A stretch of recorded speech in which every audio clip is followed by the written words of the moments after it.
بسم اللہ الرحمن الرحیم۔ السلام علیکم ورحمۃ اللہ وبرکاتہ۔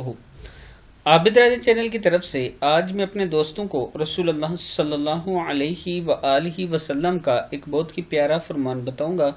اس سے پہلے میں اپنے تمام دوستوں سے گزارش کروں گا کہ اس ویڈیو کو آپ نے آگے ضرور شیئر کرنا ہے۔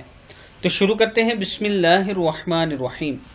حضرت ابو ہریرہ رضی اللہ تعالی عنہ فرماتے ہیں، رسول اللہ صلی اللہ علیہ وآلہ وسلم سے ایک آدمی نے دل کی سختی کا شکوہ کیا۔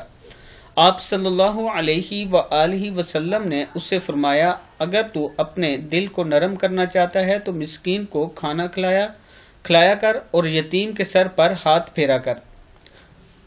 یعنی اگر آپ اپنے دل کو نرم کرنا چاہتے ہیں تو جو مسکین لوگ ہیں انہیں کھانا کھلایا کریں، اور جو یتیم ہیں ان کے سر پر ہاتھ پھیرا کریں، اس سے آپ کا دل نرم ہو جائے گا۔ مسند احمد کی حدیث ہے یہ۔ میں اپنے دوستوں سے گزارش کروں گا کہ اس پر آپ نے ضرور عمل کرنا ہے۔ السلام علیکم ورحمۃ اللہ وبرکاتہ۔